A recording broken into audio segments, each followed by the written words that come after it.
Hello,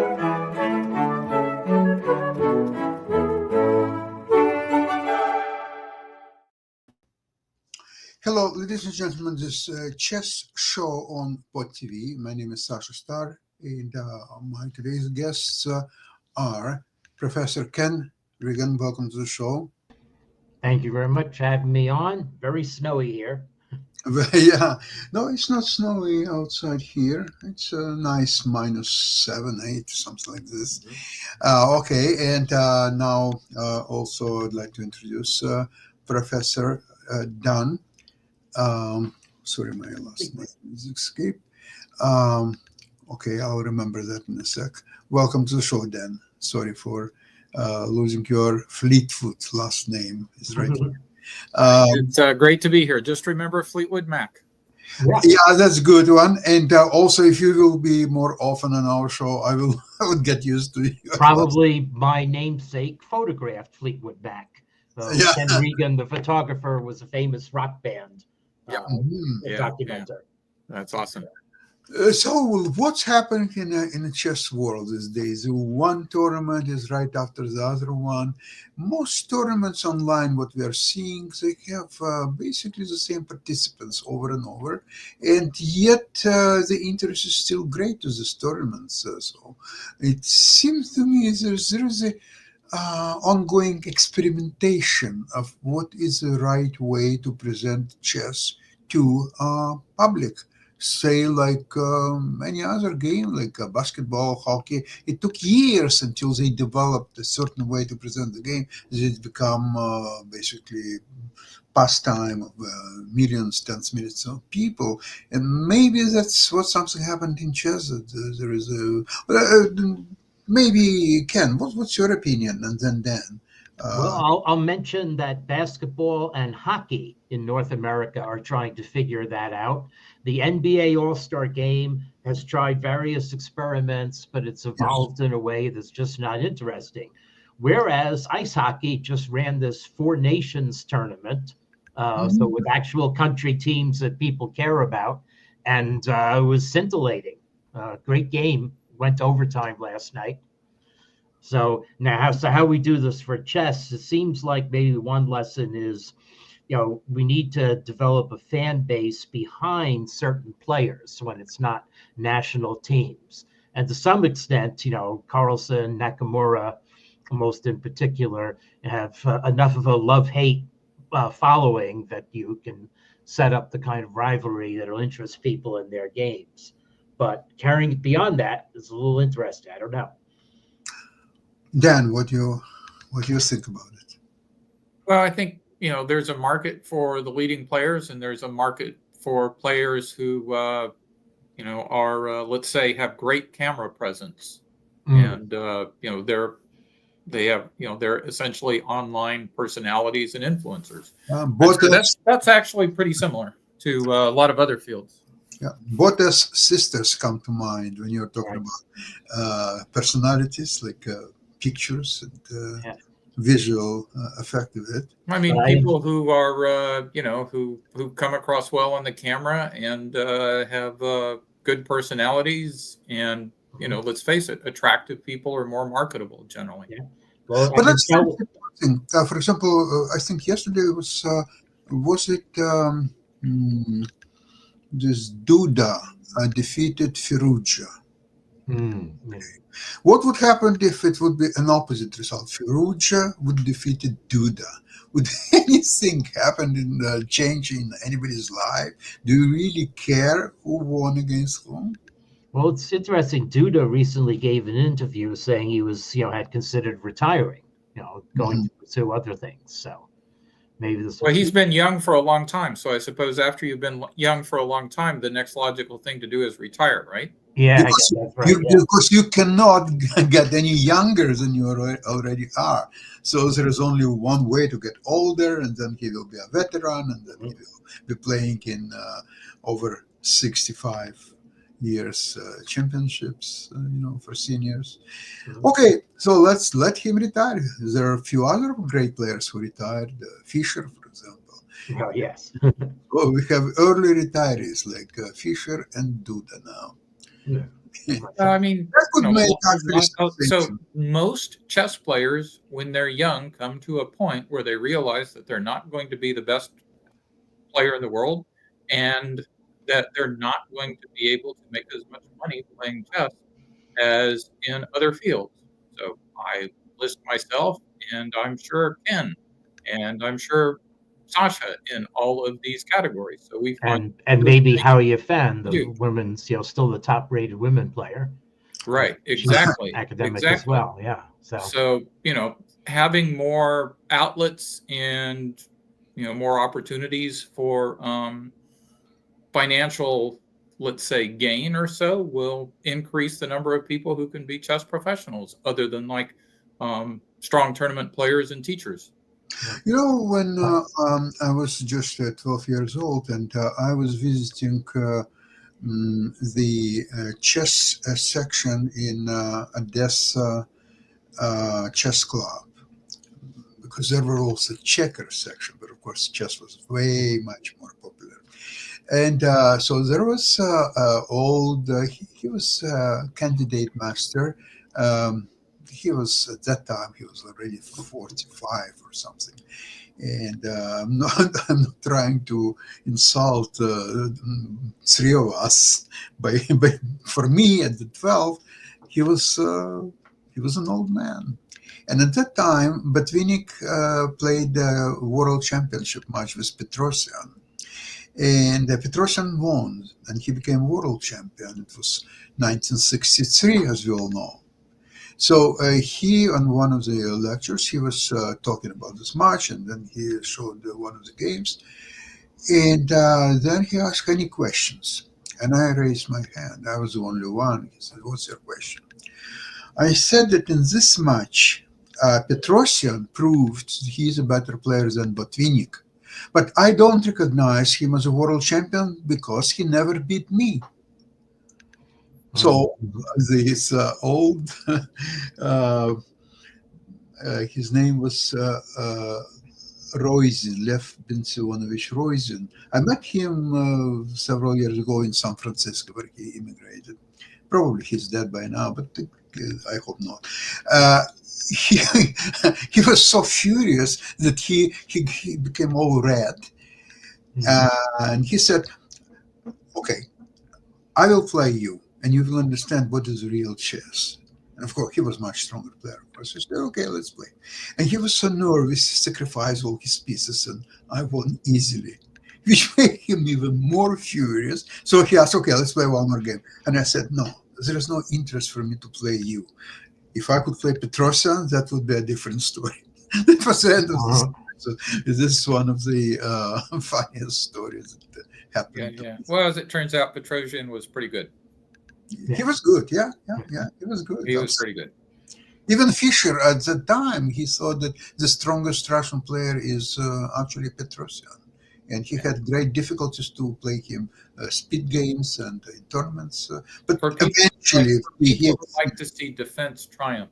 The tall Petrosian games are particularly fun to study.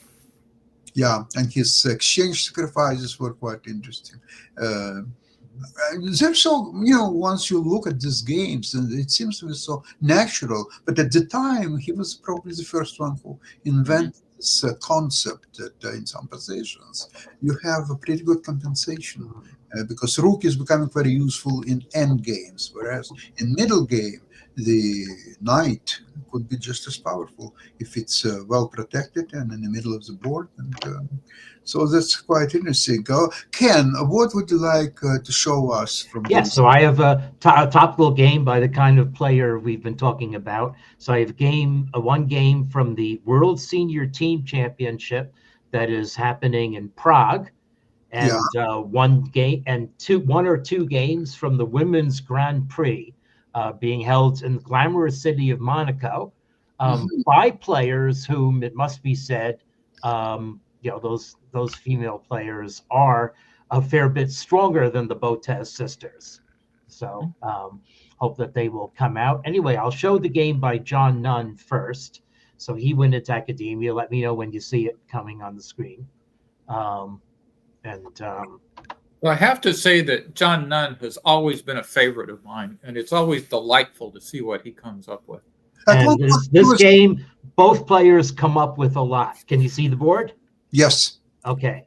Was So he at this- one point in top 10 in the world? Yes. So he's Yes, definitely easily. in the league of players we're talking about. Yes. Mhm.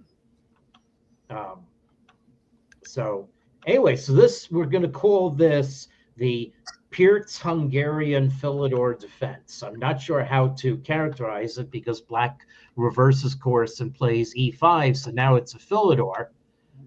So I should say probably definitely very much a Philidor. I don't have to Yeah, say Philidor. insert Hungarian here. White doesn't have the knight on f3. But even with no knight on f3 and no hint that a black bishop will appear on g4, still John plays h3. Not sure I understand it. I didn't understand knight e2 either, but he's John Nunn and I'm not. Right. And they're all reasonable moves. Nothing is happening quickly.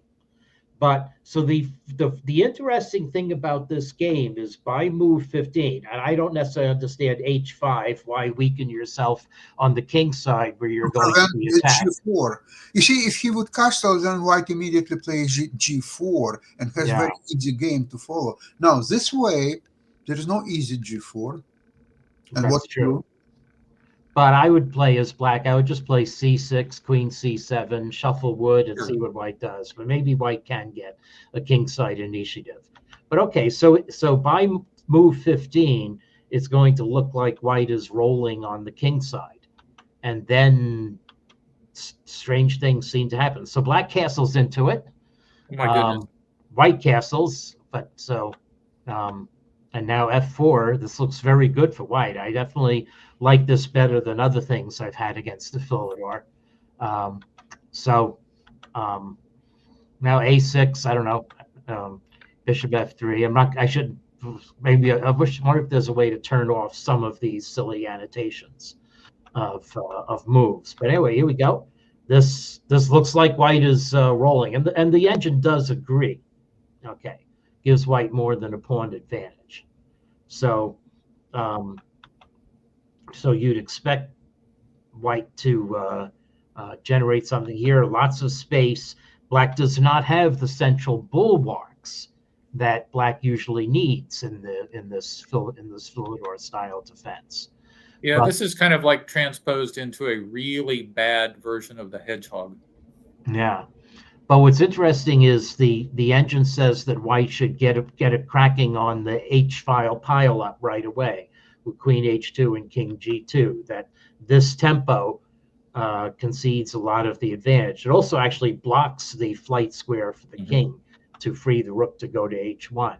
So anyway, so this game now is about to get very purely tactical. On the other hand, I have to say white's last three moves are natural. So I have no concept of why white goes from more than a pawn and a half advantage, saving the bishop, centering the rook in the center, and then swinging the queen around, which will allow the knight to go to g3. And now suddenly black has the advantage according to the engine. So I haven't taken time to really go into the details of why. But anyway, it still seems like white is playing, consequently. The knight wasn't so great on c3, so it moves. That does allow black stuff on e4, and now white goes pawn grabbing, and the game gets even crazier. So white goes pawn grabbing and now decides to go exchange grabbing. Okay, and here black should just take on d4 and let white have the exchange, and then the weakness of white's dark squares becomes a major theme in the position. But black quite understandably covered the rook up, and that enables white to gain a tempo to cohere again. But anyway, the game is completely even. But now, so white plays a bad move. Now it's black who's going to gobble an exchange. Well, white defends against it. But now black should take on d3 before grabbing on g4. But grabbing on g4 is not so bad either. However, the what black should not do here. So without looking at the board, as you see here, Wow. can you see what white does if black recaptures? Oh my the bishop? goodness. Yes. I don't So- know that I would have seen Queen A7 here. Yeah, I know. Queen A7 it's a really surprising move that you just don't recapture the bishop. Instead, we're springing leaks on the dark squares again, and the queen moves out of its jeopardy. So if Wow. white plays C3, now you can recapture the bishop. Yeah. But if white becomes greedy, then this, and if Yeah, white this goes is king just- 8, this is then the just queen awful. goes here. God. Wow. Yeah, And that's a beautiful use that's of one the of the entire things that's board. easier to calculate than to see. Yes. So anyway, so Rolf Bergstrom, FIDE master, unsuspectingly captured and then Shazam. Oh boy. Yes. So John Nunn had the last laugh in this position, and the rest was just mopping up. And black gave Wow. up. So What a wow. game. yes, it's definitely That was hair all and over the scare place. of game. You wouldn't know played by 65. It was entertaining. People, yes, definitely very entertaining. Lots of things going on. Okay, now I'll show you a just as crazy game from the Women's Grand Prix in Monaco. So I was going back to a previous conversation. The question is how best to promote the people who don't leave. Okay, and Alexandra Kostenyuk is someone who is very much stayed around. She moved to Switzerland from Russia. She is playing more actively now again, and of course we have Tan Zhongyi, champion, who is surprisingly only 1 out of 3, largely thanks to this very crazy game. Okay, well it starts in the normal Grunfeld type position, except players play these moves now. H4. Yep. Yeah, very fashionable. Yeah. So now E4. So we have the sort of position where white has usually played Queen A4 check and Queen takes C4 already, but it's never too late to do so. So here we go. Queen takes C4. Black castles, and now black castles into the attack. So let's see how white is able to, if white is able to get an attack. White first grabs a pawn. Black is unperturbed. Black will now be able to strike back in the center. So white now is trying to cut out some of black's pieces. It would have been good to preserve that light squared bishop, or at least defend it with the rook, but we're playing actively here. And now, so now the game is pure tactics. And maybe we can't really criticize moves. It depends on how far you see how they work out. So black, by the way, could take that pawn with various things. Could have taken it with the knight.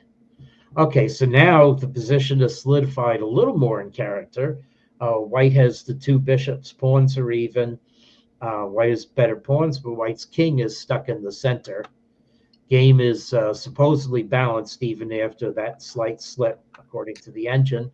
It's match bishop G3, a natural move, but now things are going to explode again in a moment. Okay, so here's the funny thing. Games where I find it very hard to storm a position where you're fighting against the 2 bishops and solid pawns and have ragged pieces and 2 knights. And yet black is able to do this soundly. Is maybe not the point. Black is really able to land some blows against white's really solid bishop guarded looking position here. So here we go. First such blow. Knight takes knight E3. Okay, so we actually can take it. White will have the advantage in all these lines, but These are rapid games, Ken? no, these are classical games. Although Classical games? Oh my it gosh, must be so much said- time pressure. yes, it must be said that the player is. Wait a second. Yeah. Now here we go. 1 hour 30. Holy So cow. I did not Wow, notice this I saw aspect it and of it. forgot it. I was so wrapped up in the game. but it's like in a few moves they use a lot of Goodness. time on their clock. So let's see, where do they do that? So 40 down to 41. This is still 41, just pretty normal, including the increment at turn 13. But then when things started getting crazy, white got Yeah, down to E5 60, that or yeah that. and black took a long time. Why did black take a long time to capture that knight? I guess it was debating capturing with the queen, which is a more normal move, when actually rook c8, not retaking, is black's best move according to the engine. So there was a lot to think about here. But now, yes, now it does look like a rapid game. And that probably explains a lot of these moves. But here we go. We land a blow on the square e3. White plays b4. Now we're gonna this. Okay. Now here comes more flight of fancy. You think black is going to move that queen? Nope. We take this this piece. Okay, so now it's like a Monty Python skit where a knight who's had all his limbs decapitated is still flailing away. But what's funny is it does take a move by white to. So it takes white playing king e1. I guess white was just gaining time on the clock. And now knight f3 check. This is just amazing. It's like we're. That's amazing. Yeah, landing these knights where white's pawns attack, or you get to play the bishop here. But okay, so it actually is going to shake out. So if white is winning in all these lines, but white prefers to have the get black's bishop and have queen against queen of rook. So this is now finally shaken out into a very easily won position. But certainly a lot of tactics. And eventually, white just has to solve black's fortress ideas. Well, it's kind of hard to have a fortress with pawns on both sides of the board. So that's right, and white finally broke it down. Now the knight promotion at the end is that's cute. Is a cute touch. Queen would do it as well. Oh, yeah. To win. So I have one more game that's a lot more sedate. Okay, and it's really even until the very last move. Allows me to feature Sarah Kadam, who moved from Iran to Spain. So she was originally Sarasate Kadam Al-Sharia, but she moved to Spain and shortened her name to just be Sarah Kadam. And I think she's married in Spain as well. She is tied for first with 2 out of 3 now in the tournament. So this game here features the way I always played, with an outpost on e5, and the type of game that made me keenly aware that if queens come off the board, it's not an advantage. Nevertheless, Sarah Kadam conducts this entire game as if she has the advantage and eventually wins it. So this is, and also I also played this way as black. So as soon as white's knight comes out to c3, play bishop b4, and now d5, c5. I might have played bishop b7 first, but c5 is fine. And so this is a Nimzo type position now, with black having committed to fianchettoing, but we're going to do some other things first. Okay, so I'm as this is fine. White has the 2 bishops. Question is how well black can be situated. And now white decides to do something with pawn on e5 that is nice if the queens are on the board. But when the queens come off, so this is really funny. Optically, after this move, it looks really satisfying for white. I mean, the bishop on c3 is unassailable for the time being, anyway. It's nicely pressuring the center. White has control over e4, which will be a good space outpost. White can, at least in theory, play king e2 and rook ht1 pretty quickly. So I would like this position, but it's black's move. So knight c5, and now black gets here. And now the problem is white can't go king e2 because bishop a6 check would disturb that. So white castles. And now things are unfolding a little better. Black is going to be able to take control of the d5 and possibly f5 outposts. And white's pieces are not as nicely organized as they looked before. But white is, able to expand a bit. And this is a nice touch. Okay, so you could play bishop e4, which is also its Zwischen Zug. You don't want to play this move, which leaves the question: where is that knight going next? The knight is no way to get back into the game. So black is still fine with knight f4. But anyway, black plays knight f4 right away, and so the point is that after taking on c5, knight e2 check, and knight takes c3. So now white has both knights under attack, but black can continue in various ways. And so black can just unite the knights so that they're defending each other. And then there's a really nice tactic lurking in the position, which maybe Haruka Dronaishvili didn't see. Okay, so now, this gets very wild after bishop g5. But if king takes g2, then knight takes e5, black will regain the pawn with a lot of interest. Yeah. So anyway, but she played knight e2 check, and bishop takes f3. And now knight d4. So it's classic two knights versus two bishops type position. But one of the knights leaves the field right away. It wasn't really convenient for white to preserve this bishop by bishop b1. Why not take knight on c5? Maybe that's what white did. Yeah, more resistance. Yeah.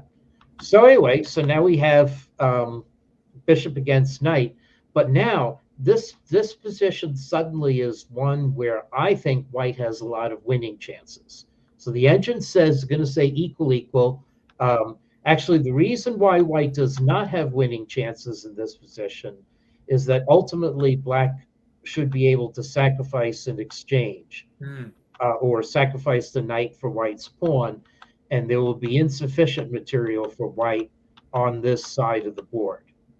But really, white has winning chances with this bishop keeping out the knight and a passed pawn. Okay, so now what black should do is capture rook takes a7. Okay, you can defer it for a few moves, but then that will leave an exchange down position where white doesn't have enough capability to break through and win. Yeah, it's hard to convince yourself to do that in 32 seconds on the clock. Right. And with 32 seconds on the clock, also, since this is a 30-second increment game, it meant that Haruka played her last move with just 2 seconds left. Yeah, exactly. So what happened here was knight takes e5, and then Shazam. Hello. Yes, and 1-0 white. So that was a most unfortunate accident. But well played. As I said, Sarkisian played confidently, exploited the trumps in her position, withstood the attempted counterplay. So all in all, a very interesting position. Pretty tactic at the end. Yep. There's one more game I want to show just for something in the opening. Okay. Let me just see if I can find which game it is. It may be this game. Let's see. No, maybe I'm not. Oh no, yeah, it is this game. So this is the another very, so I'm just going to show the opening of this game. So Humpy Konaru is also one of the leaders for Haruka again on the short side of this position. So we play 4 knights game, black captures, and white captures with the pawn. Yahoo! Yeah, this is again the G file thing. I would have thought capturing the queen would be totally automatic, but what I see here in my chess base game is that in this position, Etienne Bacro is the only 2700 rated player to recapture with the pawn in this position.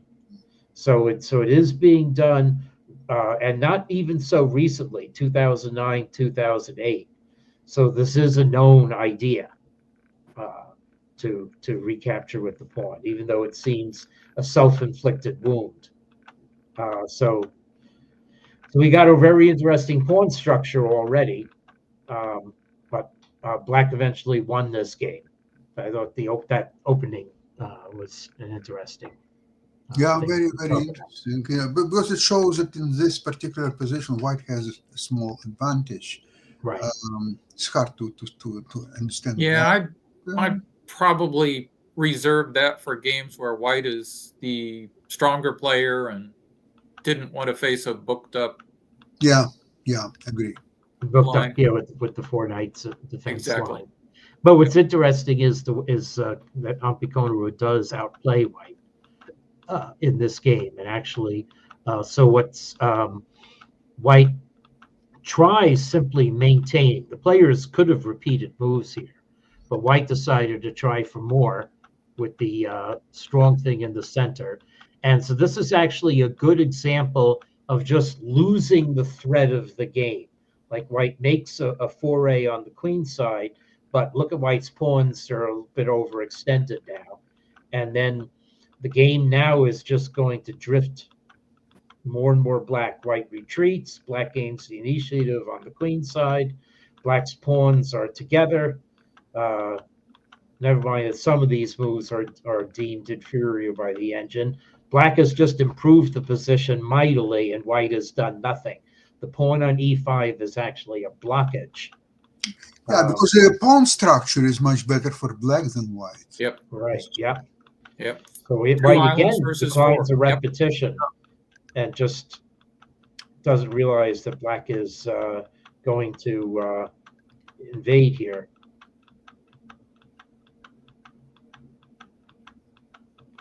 And that's the final blow. Oh, Very methodical. yeah. Yeah. Very methodical.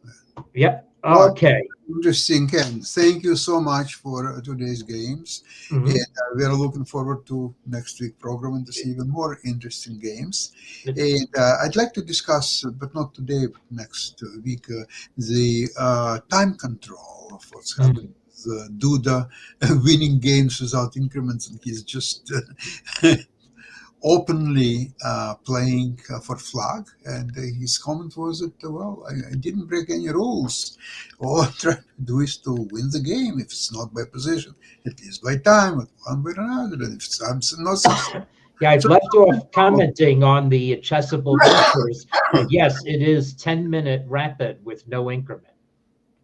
Which, in my opinion, it makes it much more entertaining. And at least there is a middle ground. And actually, Kasparov was, for many years, he was trying to make it mainstream, but failed. It's a delay when the clock is delayed. And I think this is far superior decision than increments. But we'll talk. I think the Chicago Open is being played with a delay, no, not increment, or some tournament I saw. I think delay is 100% better. And I mean, the idea is that the time can go all of a sudden, not only forward, but also backwards. It's philosophically very difficult to accept. Since when? You have 2 minutes? Oh, now you have 2.5 minutes? No, it cannot be. But we'll talk about next week's program. In the meantime, have a great weekend. Thank you very much for today's program. And we'll see you same place, same time next week. Okay, thank you very much. Yep. Bye, everyone. All right.